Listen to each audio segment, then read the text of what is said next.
믿음이란 무엇입니까? 믿음은 세 가지로 이루어져 있습니다.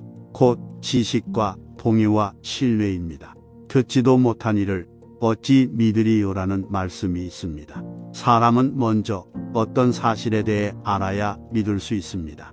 저는 이것저것을 믿지만 듣지도 못한 많은 것들을 믿는다고 말할 수는 없습니다. 믿음은 들음에서 나온다고 합니다. 우리는 먼저 들어야 합니다. 그래야 무엇을 믿어야 하는지 알 수 있습니다. 누군가 여러분을 신뢰한다고 말한다면 적어도 그는 여러분의 이름 정도는 아는 사람일 것입니다. 믿음을 위해서는 어느 정도의 지식이 필수적입니다. 그러므로 지식을 갖는 것이 중요합니다.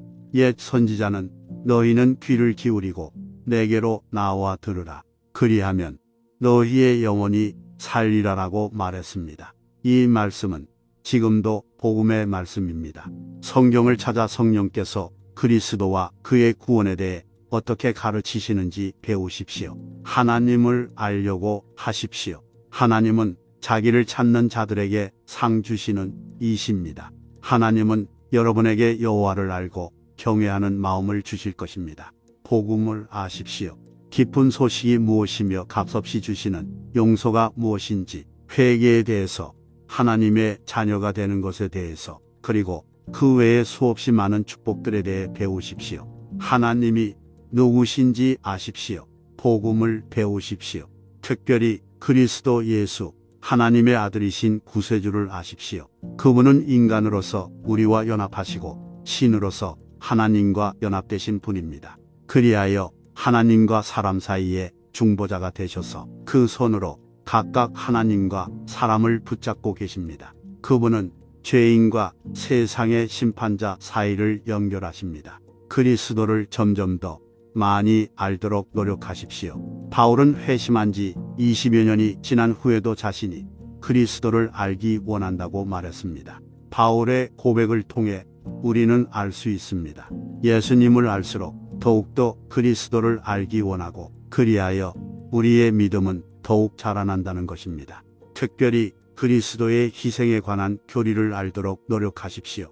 그것이 믿음이 지향하는 목표의 중심입니다. 구원을 얻는 믿음이 바로 여기에 자리하고 있습니다.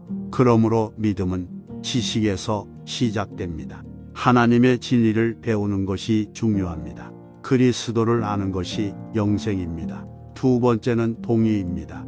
이제 생각은 그 지식이 진실하다고 동의하는 단계로 나아갑니다.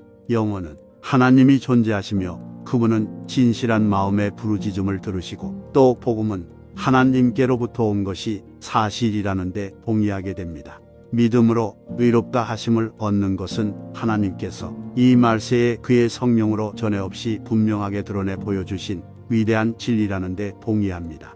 그 다음에는 분명히 그리고 진실로 예수님께서 우리 하나님이요 구주요 인류의 구속자요 선지자요 제사장이요 왕이심을 마음으로 받아들입니다. 여러분도 여기에 이르기를 기도합니다. 하나님의 아들 예수 그리스도의 피가 우리를 모든 죄에서 깨끗하게 하신다는 사실을 굳게 받아들이십시오. 하나님은 인간을 위한 예수님의 희생을 완전하고 온전한 것으로 받아들이셨습니다. 그러므로 예수님을 믿는 자는 정죄를 당하지 않습니다. 이제 믿음의 세 번째 요소가 남았습니다. 바로 신뢰입니다. 여러분은 자신을 자비로우신 하나님께 맡겨야 합니다. 여러분의 소망을 은혜로운 복음에 두십시오. 여러분의 영혼을 죽으시고 살아나신 구주께 위탁하십시오. 여러분의 죄를 대속에 피에 씻으십시오. 그의 완전한 의를 받아들이십시오. 그러면 모두 해결될 것입니다. 신뢰는 믿음에 생명을 주는 피입니다. 이것이 없으면 구원을 얻는 믿음이 아닙니다. 청교도들은 믿음을 종종 기대 누움이라는 말로 설명했습니다. 여러분은 그 의미를 알 것입니다. 저는 지금 이 단에 기대고 있습니다. 저의 체중을 모두 여기에 기댔습니다. 이처럼 늘 그리스도께 기대십시오. 온몸을 한껏 뻗쳐서 바위에 기대어 납작 드러눕듯 그리스도께 완전히 던지십시오.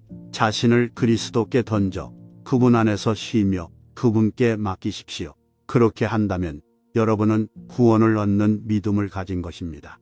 믿음은 맹목적인 것이 아닙니다. 믿음은 지식에서 시작됩니다. 신앙은 짐작이 아닙니다. 확실한 사실을 믿는 것입니다. 신앙은 비실제적인 것, 꿈 같은 것도 아닙니다. 신뢰하는 것으로 계시된 진리의 그 운명을 거는 것입니다. 믿음은 모든 것을 하나님의 진리에 거는 것입니다. 쉬운 말은 아니지만 이를 다음과 같이 표현한 시인의 말은 제가 의미하는 바를 잘 보여줍니다. 그에게 걸어라. 모든 것을 걸어라. 다시 살펴봅시다.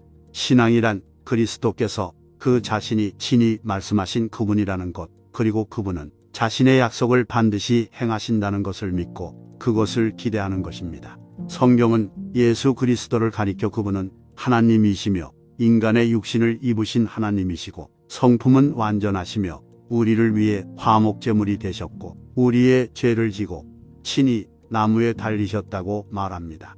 성경은 그리스도께서 허물을 해결하셨으며 죄의 종지부를 찍으셨고 그리하여 영원한 의를 가져오셨다고 말합니다. 나아가 성경은 그가 부활하셨으며 그리하여 살아계셔서 우리를 위해 영원히 중보하고 계시고 그는 영광을 입으셨으며 천국에 자기 백성이 있을 곳을 마련하시고 곧 세상을 의로 그의 백성을 공평으로 심판하기 위해 다시 오실 거라고 말합니다. 우리는 분명히 그렇다고 굳게 믿습니다. 아버지 하나님께서 이는 내 사랑하는 아들이니 너희는 그의 말을 들으라고 증거하셨기 때문입니다. 이는 성령 하나님께서도 증거하신 사실입니다. 성령께서는 말씀과 여러 가지 이적을 통해 그리고 사람들의 마음속에 역사하심으로써 그리스도에 대해 증거하셨습니다. 우리는 이 증거를 사실로 믿어야 합니다. 신앙은 또한 그리스도께서 친히 증거하신 대로 행하실 것을 믿습니다. 만일 그리스도께서 자기에게 오는 자를 내쫓지 않겠다고 약속하셨으면 그분은 분명 우리가 그분께로 갈 때 우리를 내쫓지 않으실 것입니다. 만일 예수님이 내가 주는 물을 마시는 자는 영원히 목마르지 아니하리니 내가 주는 물은 그 속에서 영생하도록 솟아나는 샘물이 되리라고 말씀하셨으면 그것이 진실하다고 믿는 것입니다. 우리가 이 생명수를 그리스도께로부터 받는다면 이 생명수는 우리 안에 남아있을 것이며 우리 안에서 거룩한 생명의 샘물이 될 것입니다. 앞을 보지 못하는 사람은 자신의 안내자를 신뢰합니다. 안내자가 볼 수 있다는 것을 알기 때문입니다. 그는 안내자를 신뢰하고 그가 이끄는 대로 따라 걷습니다. 선천적으로 앞을 보지 못해 본다는 것이 무엇인지 모른다 해도 그는 시각이라는 것이 존재한다는 사실을 압니다. 그리고 자신의 안내자는 시각을 가졌다는 사실도 압니다. 그래서 스스럼 없이 자신의 손을 안내자의 손에 맡기고 그가 이끄는 대로 따릅니다. 이것은 믿음에 대한 좋은 예화가 됩니다. 우리는 예수님이 우리가 가지지 못한 공로와 능력과 축복을 가지고 계심을 압니다. 그래서 기쁨으로 우리 자신을 예수님께 맡깁니다. 예수님은 우리의 신뢰를 결코 배신하지 않으십니다.